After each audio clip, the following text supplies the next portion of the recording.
Well, hello and greetings to you, whether you're watching this at home in your living room or if you're in your office or some other location. Perhaps you're by yourself or you're meeting with your family. Wow, what a change from where we were a week ago. I know for me, there really is a bit of grieving that we can't meet together like we usually do, but I am thankful we have this gift of technology and that we can still connect in this way.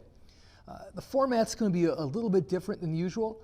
I will be speaking, but there will be a time in the middle that I'm going to have us break up and have some questions that you can talk about with your family or by yourself, ponder a bit. And at the end, I'll have a few more questions for you to work through.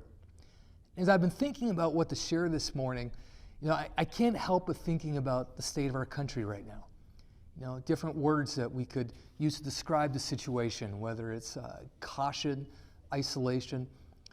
One common word is that of fear. Think about the word fear. Fear shows up in all different kind of shapes and sizes. I think back to when I was a kid. I dealt with fear. When I was in second and third grade, I loved to read. I loved to read mystery books, Hardy Boy books. I was a huge fan. And I was a very imaginative kid, and I had these dreams that someday I was going to be a famous detective. So me and my best friend, Evan, we imagined all kinds of different mysteries that we could solve. And at my parents' farm, we could go out the other side of our woods, and you could see in a great distance. And at nighttime, you would see this blinking light. Now, it was a radio tower, but I tell you, we had big imaginations. We imagined it was some group of smugglers that was out trying to send signals. Well, one day I was by myself, and I got really brave.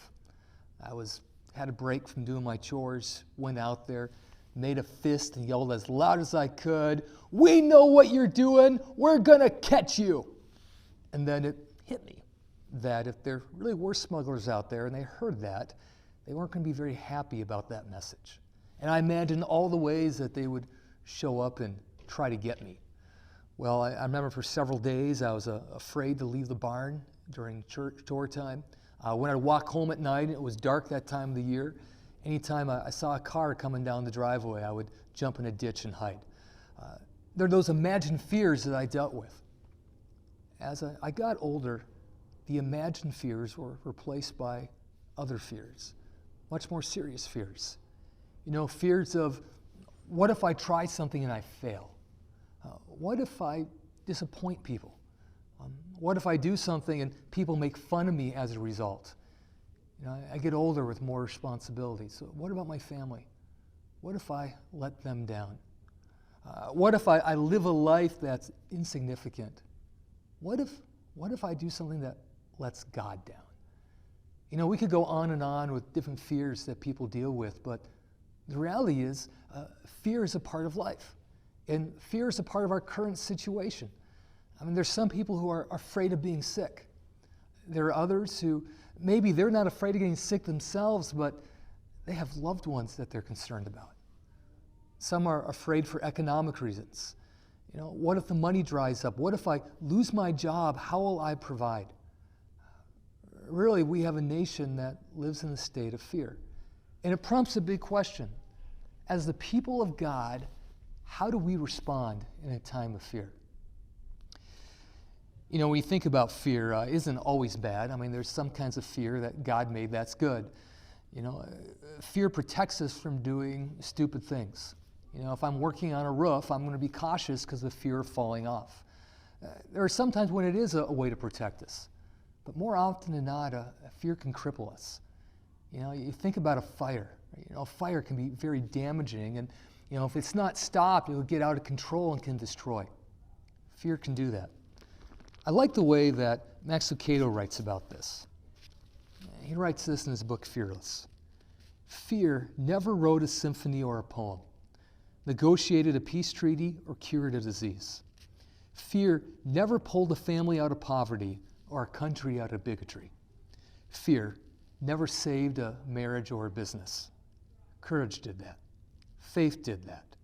People who refused to consult or answer to their timidities did that.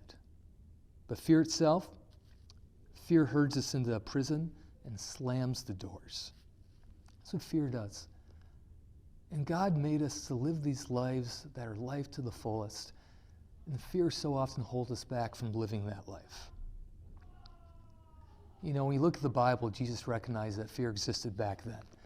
You know, there are 125 times that Jesus gave commands to people. Do you know what the most common command is that Jesus gave? Well, it involved fear. In fact, there were 21 times that Jesus urged people to be not afraid, don't fear, have courage, or to take heart.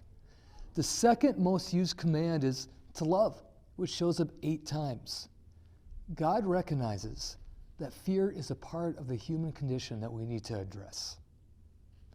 Now, here's what I want you to do. We're going to get into God's Word in a moment, but there's a few questions I want you to talk about, either with your family or by yourself. So feel free to pause this video and talk over these questions.